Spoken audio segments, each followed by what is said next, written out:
Fractal analytics का भी IPO खुल रहा है। कंपनी आईपीओ के जरिए 2,834 करोड़ रुपए जुटाने की तैयारी में है।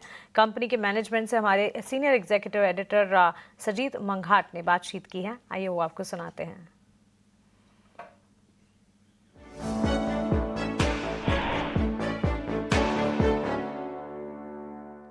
नमस्कार, आप देख रहे हैं ईटी नाउ स्वदेश और ये है आईपीओ सेंट्रल। और मेरे साथ आज जो कंपनी जुड़ी है वो फ्रैक्टल एनालिटिक्स है।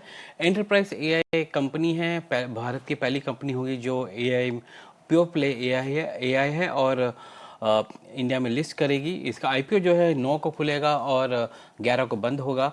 प्राइस बैंड 857 से 900 के बीच का है। 2833 करोड़ का ये आईपीओ है और कंपनी की वैल्यू जो है 15,400 करोड़ के ऊपर की है, upper end of the price band पे। और मेरे साथ जो जुड़े हैं वो है श्रीकांत वेलमकन्नी, जो होल टाइम डायरेक्टर हैं, ग्रुप सीईओ हैं और वाइस चेयरमैन हैं, और अश्वथ भट्ट जो कि सीएफओ हैं। जेंटलमैन, धन्यवाद हमसे आज बात करने के लिए। श्रीकांत जी, पहला सवाल आपसे ये है कि आपकी कंपनी जो है प्योर प्ले एआई कंपनी है, भारत की पहली कंपनी होगी जो लिस्ट करेगी। अपना कंपनी का मॉडल बताइए कि रेवेन्यू कैसे रिकॉग्नाइज करते हैं और कौन कौन से एरिया में आप काम करते हैं। देखिए, जो एआई टेक्नोलॉजी है ये बहुत ट्रांसफॉर्मेशन है। ये दुनिया के हर प्रोडक्ट सर्विस को इम्प्रूव कर सकता है। ऑलरेडी आप देख रहे हैं चैट जीपीटी और सब कुछ कितना इसका एडॉप्शन हो चुका है। सो हम फ्रैक्टल क्या करते हैं कि इस एआई टेक्नोलॉजी को लेके हम बड़े बड़े कंपनी, बड़े एंटरप्राइजेस को, जिनका डेफिनेशन हम कहते हैं मस्ट विन क्लाइंट कंपनीज, जो कि एटलीस्ट $10 बिलियन रेवेन्यू में है या $20 बिलियन मार्केट कैपिटलाइजेशन है, या इनके पास 30 मिलियन से ज्यादा कस्टमर हैं, ये 10-20-30 रूल फॉलोइंग कंपनीज जो करीब 1000 कंपनीज है दुनिया में, इनके साथ हम काम करते हैं और उनको एआई के साथ ट्रांसफॉर्म करते हैं। हमारा मॉडल है power every human decision in the enterprise. So enterprise के सारे डिसीजन, सो करीब मिलियंस ऑफ डिसीजन दिन में होते हैं, उन डिसीजन को हम एआई से ट्रांसफॉर्म करते हैं। और जब ये ट्रांसफॉर्म करते हैं तो हम अपना प्लेटफॉर्म कोजेंटिक लेके आते हैं या फिर अपने टीम्स, कोजेंटिक और टीम्स लाके उनको ट्रांसफॉर्म करते हैं। तो कभी हमको लाइसेंस और सब्सक्रिप्शन रेवेन्यू मिलता है, कभी हम डिफाइंड आउटपुट और आउटकम की वजह से हमें पेमेंट मिलता है, और कभी कभी हम टीम का चार्ज हम करते हैं। तो इन तीनों तरीके से हम अपना रेवेन्यू लाते हैं और रेवेन्यू रिकॉग्नाइज करते हैं। अश्वथ जी, आप 1000 करोड़ से ऊपर प्राइमरी में रेज कर रहे हैं, और अगर हम देखें तो आपके डीआरएचपी जब आपका आया था तो आप 1200 करोड़ के आसपास रेज कर रहे थे। वहाँ पर टोटल साइज भी 4900 करोड़ का था, और अभी वो साइज घट के अभी 2800 करोड़ का हो गया है। तो ये जो रिडक्शन इन आईपीओ साइज हुआ है, उसका कारण क्या है, और क्या इससे आपके ग्रोथ में कोई इम्पैक्ट पड़ेगा?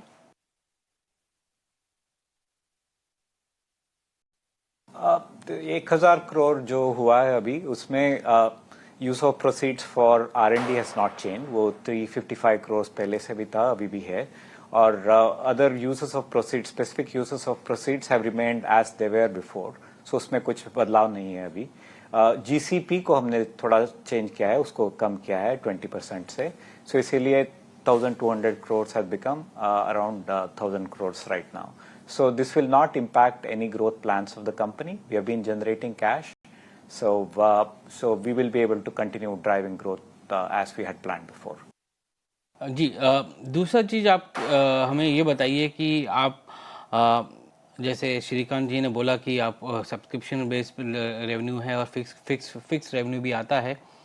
आपके बिजनेस में मार्जिन्स कैसे रहते हैं, क्योंकि 12.8% मार्जिन है पहले हाफ के लिए, और पिछले साल आपका मार्जिन 12.65% है। हम जनरली तब देखते हैं निवेशक आईटी कंपनीज को या फर्स्ट टियर 1 आईटी कंपनीज को, वहाँ पर मार्जिन्स 20 से 24 के बीच में या 25 के बीच में रहते हैं। तो एबिटा मार्जिन्स की बात कर रहा हूँ, तो आपके यहाँ पर कैसे मार्जिन रहेंगे?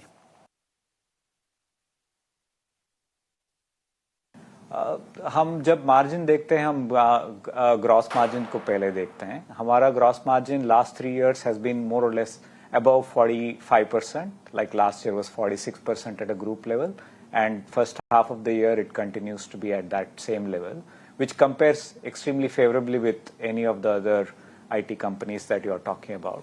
From gross margin to adjusted EBITDA or EBITDA margins is mainly because of some of the investments that we have been continuing to drive in sales and marketing, and most importantly, the investment that we do in R&D. Like first half of the year, we have spent 6.1% on R&D versus 5.2% same time last year, or rather whole of last year too. So these are two main things, like our investments in sales and marketing to drive higher growth, and also investment in R&D are two main things compared to some of the other companies that you talked about, which reduce our margin further. And I think Srikanth can talk about most of the other IT services companies don't really spend any money on R&D. In that way, we are a little bit more unique. Fundamentally हम AI company है, IT services company नहीं है। हम कोई IT problem solve नहीं करते हैं, हम बिजनेस के ग्रोथ प्रॉब्लम्स को सॉल्व करते हैं। हम AI को यूज करके बिजनेसेस का ग्रोथ बढ़ाते हैं, या उनको ज्यादा प्रोडक्टिव बनाते हैं, या फिर ज्यादा उनका ऑपरेशनल इफेक्टिवनेस बढ़ाते हैं, या उनको नए प्रोडक्ट इंट्रोड्यूस करने में मदद करते हैं। सो AI को यूज करके हम बिजनेस प्रॉब्लम्स को सॉल्व करते हैं, एंड हमारा AI R&D काफी सिग्निफिकेंट है इसके पीछे। सो हमारा कंपनी का जो फाइनेंशियल्स है वो उनके फाइनेंशियल से कंपेरेबल नहीं है इस तरह से। जी श्रीकांत जी, एक और चीज़ बताइए कि अश्वथ जी ने बोला कि R&D में 6% आपके रेवेन्यू का इन्वेस्ट करते हैं। ये क्या जारी रहेगा अगले कई सालों तक, या एक टाइम आएगा कि आप इनफ प्रोडक्ट्स बना लेंगे और ये ऑफ द शेल्फ प्रोडक्ट्स होंगे जो कंपनीज यूज़ कर सकती हैं अपने कॉम्पिटिटिव एडवांटेज के लिए या डिसीजन मेकिंग प्रोसेस के लिए? देखिए, जो AI टेक्नोलॉजी है बहुत ट्रांसफॉर्मेशन है, और इसमें बहुत तेजी से बदलाव आ रहा है, बहुत रैपिडली चेंज हो रहा है। तो ऐसे मौके में R&D स्पेंड्स को हाई रखना बहुत जरूरी है, और इसको और भी ऊंचा करना है। तो हमारा मकसद ये है कि एज ग्रॉस मार्जिन्स बढ़ते हैं तो उस ग्रॉस मार्जिन से कुछ उसमें से हम R&D में ज्यादा स्पेंड करेंगे। सो ग्रॉस मार्जिन अभी हमारे 46 हैं, एज वो 46 से 50 और उस डायरेक्शन में जाते हैं, तो जितना एडिशनल मार्जिन बनता है उतना हम उसका करीब आधा हम R&D स्पेंड को इंक्रीज करने में लगाएं। तो क्योंकि ऐसा करने पे ही फ्रैक्टल एक इनोवेटिव AI कंपनी होगा जो बड़े बड़े प्रॉब्लम्स को सॉल्व कर सकता है। ये आज का रेस नहीं, ये अगले 15-20 सालों का रेस है। इसमें इनोवेटिव R&D करना बहुत जरूरी है। ये डेट में आपने अपने आप को सीमित रखा है टॉप के 1000 कंपनीज में। आपके जो पैरामीटर है 10 billion revenue, 20 billion market cap, 30 million customers होने चाहिए। क्या आप देखते हैं कि स्मॉल एंड मीडियम कंपनीज या इससे जो नीचे हैं 10 बिलियन के नीचे वाले जो कंपनीज हैं वहाँ पर भी बड़ी अपॉर्चुनिटी है, या वहाँ पर आज के डेट में इन्वेस्टमेंट से रिटर्न नहीं आते उतने, इसलिए आपने ऊपर रखा हुआ अपना बार? जी, अपॉर्चुनिटीज बिल्कुल है। छोटी से छोटी कंपनी और बड़ी से बड़ी कंपनी सब AI से ट्रांसफॉर्म हो रही हैं। जिससे क्वेश्चन ये है कि फ्रैक्टल कहाँ फोकस कर रहा है। सो आज फ्रैक्टल का फोकस है बड़ी बड़ी कंपनियों में, बिकॉज हम सोचते हैं कि इन बड़ी कंपनियों में फ्रैक्टल एक कंपनी के से भी हम 1000 से 2000 करोड़ का रेवेन्यू कर सकते हैं। जब ऐसा पॉसिबिलिटी है तो फर्स्ट हम इन बड़े बड़ी कंपनीज पर फोकस करना चाहते हैं। ऐसा कोई वक्त आएगा आगे जाके जब हम उससे छोटी कंपनीज पे भी जा सकते हैं, लेकिन आज इतनी बड़ी अपॉर्चुनिटी बड़ी कंपनीज के साथ है कि फ्रैक्टल वहीं फोकस करना चाहता है।